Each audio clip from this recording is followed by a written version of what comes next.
السلام عليكم ورحمة الله. كنتمنى كلكم تكونوا بخير وعلى خير وتكونوا بأحوال طيبة، ومرحبا بكم معايا في فيديو جديد ووصفة جديدة. فالفيديو ديال اليوم غنشارك معكم طريقة ديال الملوي اللي كيجي رائع بزاف وكيجي خفيف ومورق، كاع كلياناتي كيحماقوا عليه. غنشاركوا معكم بطريقة اللي سهلة وبسيطة وغنشوف معكم من اول تجربة. فبلا ما نطول عليكم غندوزو لكيفية التحضير. وبالنسبه للمقادير عندي جوج لايف ديال الفرص او الدقيق الابيض، غادي نضيف لهم زلافه ونص ديال الفينو او دقيق القمح الصلب. كما شفتوا معايا الفرص كيكون فيه شويه الفينو، لان الا كان الفينو كتير ما تيخليش الملوي ديالكم يجي مورق كتر وكيكون بحال ثقيل وشرب الزيت. غادي نضيف لهم نص معلقه ديال خميره الحلويات، غادي نضيف راس معلقه صغيره ديال خميره الخبز، وغادي نضيف معلقه صغيره ديال الملحه. صافي هنا غنجمع العجينه ديالي بالماء بارد، يعني ماء عادي من الروبيني، ماشي ما يكونش في الثلاجه بارد وما يكونش سخون. كنبدا نجمع العجينه ديالي شويه بشويه وانا كنضيف الماء. هاد العجينه راه سهله في الخدمه ديالها، يعني ما كتدلكوها ما والو. بالنسبه للبنات اللي عندهم العجينه راه كيعجنوا في العجانه مباشره، يعني كتجمعوا العجينه ديالكم وتخلوها تدلك مزيان بالعجانه صافي وكتوجد لكم العجينه. اما بالنسبه اللي ما عنده بالنسبه للبنات عفوا اللي ما عندهمش العجانه، فهاد الطريقه كتجي اسهل وحتى العجينه كتجي مدلوكه مزيان. صافي هنا من بعد ما جمعت العجينه ديالي كما كتشوفوا كنخليها شويه تكون يعني كتلصق في اليدين، يعني ما تكونش قاصحه، لان الفينو كيشرب يعني غادي تزيد تشرب. هنا غندهنها بشويه ديال الزيت، وغنديرها في بلاستيك غذائي وغنخليها ترتاح تقريبا ما بين 15 دقيقه حتى 20 دقيقه. فبهذه الطريقه راه كتجيكم العجينه ساهله باش تدلكوها، يعني ما كتحتاجش عفوا تدلكوها بزاف. صافي هنا غنخليها كما قلت لكم، انا خليتها 15 دقيقه. من بعد كنحيدها من البلاستيك غذائي وكندلكها غير شويه، يعني اصلا كتكون طلقات بزاف وكتكون سهله في الخدمه ديالها. كما كتشوفوا معايا دغيا كتدلك ليا. صافي غير تيولي الوجه ديالها ملس، صافي راه كتكون العجينه ديالنا موجوده باش نخدموا بها.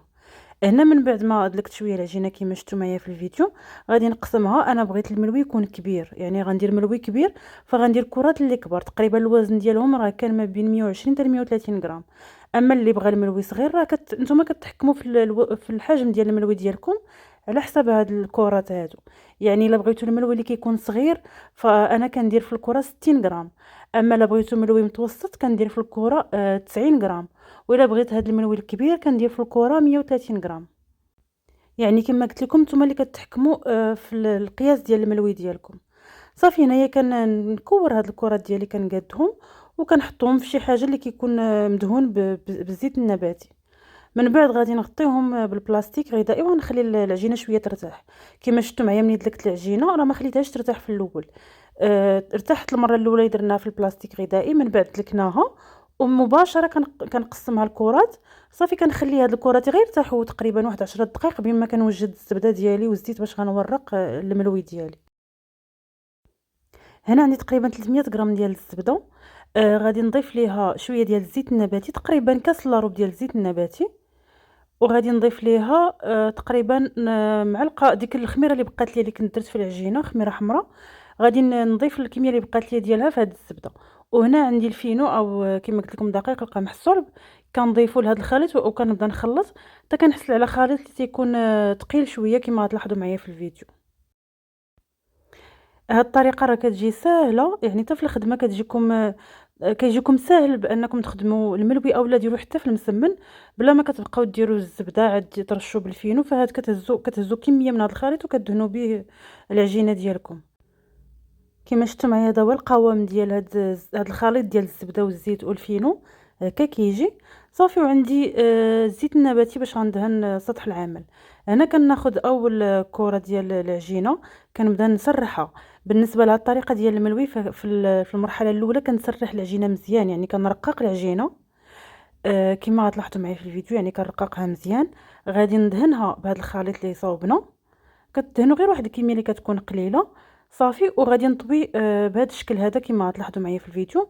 كنطوي الجهه الاولى بهذا الشكل هذا، وغنطوي الجهه الثانيه من الفوق بحال هكا. كنعاود ندهن بشويه ديال الخليط ديال الزبده والفينو صافي. وغادي نطوي الطرف الاول على الطرف الثاني كما غتلاحظوا معايا في الفيديو. كنظن بان الطريقه راه واضحه في الفيديو سهله. صافي في هذه اللحظه انا ما كنزيدش نبدا نرقق في العجينه، صافي مباشره كنبدا نطوي. بالنسبه للطويه خصها تكون كبيره، يعني ما تزيروش العجينه. كدوروها وهي مطلوقه، يعني ما تزيروهاش بزاف باش ملي كتبغوا تسرحوا الملوي ديالكم وطيبوه كيجيكم مرق وكيتنفخ لكم في الطياب. فهذه حاجه مهمه فاش تكونوا كدوروا العجينه، ما تدوروهاش وتبقاو تزيروا. غتبقاو تدوروا ويديكم تكون مرخوفه، تكون مطلوقه، وحتى الدوره تكون كبيره. صافي غادي نستمر بنفس الطريقه ثاني كناخذ الكره الثانيه. كما قلت لكم في الاول كتورقوا العجينه مزيان، كتسرحوها مزيان وكدهنوا بداك الخليط. صافي كديروا ديك الطويه كما درنا في الاول، ومن بعد ملي كتبغوا تدوروا العجينه فكتكون يديكم مرخوفه يعني، وكيكونوا دورات اللي كبار، ما تزيروش العجينه. صافي الا تبعتوا هاد المراحل وتبعتوا هاد الطريقه فكونوا اكيدين الملوي ديالكم غينجح لكم 100% وغيجيكم زوين، اللي ذاقوا غادي يعجبو. صافي هنايا غنستمر كما قلت لكم بنفس الطريقه. من بعد ما طويت الطويه الاولى والطويه الثانيه صافي كنعاود ندهن شويه بداك الخليط، وغادي نطوي الطرف الاولاني على الثاني بهذا الشكل هذا.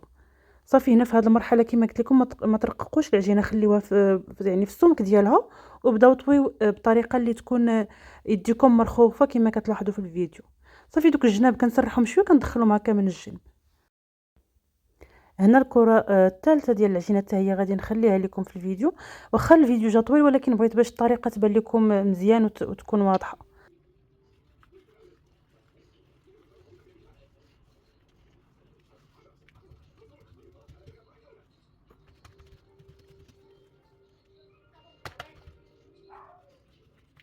يعني كما قلت لكم من قبل، من اهم الاسرار ديال الملوي اول حاجه الفرص يكون فايت الكميه ديالو تكون فايته الفينو. تاني حاجه الخليط باش كتخلطوا تكون الزبده اكثر من الزيت، وتكون الخميره ديال الحلويات في هذا الخليط. والثالث حاجه هي التوراق ديال الملوي. المره الاولى كنسرحوه يكون رقيق، وفاش كنطويو ما كنعاودوش نرققوا العجينه، يعني كنخليو السمك غليظ، وفاش كندورو بطريقه اللي كتكون يدينا مطلوقه، يعني تجي العجينه مرخوفه ما تجيش مزيره. صافي هنايا غادي نغطي هذا الملوي ديالي ببلاستيك غذائي نخليه يرتاح شويه على ما سخنات لي المقله ديالي. هنا كنسخنوا المقله مزيان، كنبدا نسرح الملوي بهذه الطريقه هذه. اللي غيجي صعيب في الخدمه يعني باش يهزو يحطو في المقله، فيفرش ورق الطاهي ويسرح عليه الملوي ويهز بورق الطاي ويحط فوق المقله باش كتجيه العمليه سهله. اللي ما قدرش يتحكم في الملوي انا كنهزو مباشره هكا وكنحطو كنبدا نقادو فوق المقله. صافي هنا العافيه بالنسبه للطياب ديال الملوي، العافيه كتكون مجهده شويه، ما تكونش ناقصه بزاف. اذا كانت ناقصه فكيشد لكم الطياب، يعني كيتعطل في الطياب، وبالتالي الملوي ما كيجي فين عفوا ما كيجي فين يطيب حتى كيقصاح، يعني كيبس. فمن الاحسن العافيه تكون مجهده شويه، ما تكونش مجهده بزاف غير شويه، وكتبداو طيبوا نتوما كدوروا الملوي، تبقاو تدوروه وتقلبوه بهذه الطريقه باش كيتنفخ لكم وما كيجي فين كيتحمر حتى كيتنفخ وكيتورق مزيان. وكما لاحظتوا هنا من بعد ما طيبتو راه كيجي خفيف الملوي ديالكم، كيجي مرق وكيتنفخ، راه كيجي زوين بزاف البنات. غير اعتمدوا هذه الطريقه وبعينكم مغمضين وكونوا اكيدين غينجح لكم وغيجيكم زوين ومورق. صافي هنا غنستمر بنفس الطريقه كما قلت لكم، كتبقاو تقلب الملوي ديالكم كل شويه كتقلبوه وتدوروه باش كيتحمر لكم في كاع الجويه وكيتنفخ. كما شفتوا معايا الملوي هو راه تنفخ ليا وجا خفيف من الداخل، يعني ما جاش مدقص اولا ثقيل، حتى في الهزه ديالو راه كيكون خفيف. صافي هنا كما قلت لكم غنستمر بنفس الطريقه حتى غنطيب كاع الملوي اللي عندي.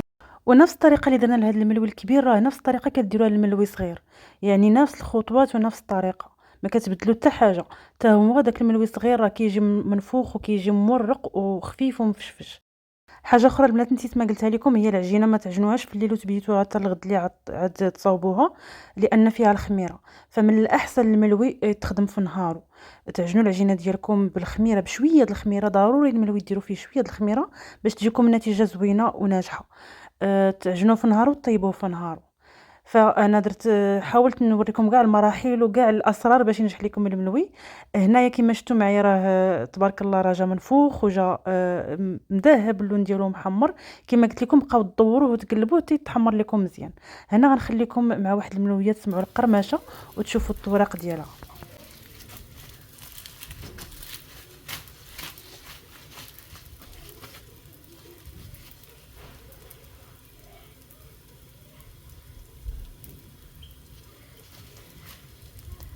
وصلنا للخر ديال الفيديو، كنتمنى يعجبكم الفيديو ويكون واضح ومفهوم.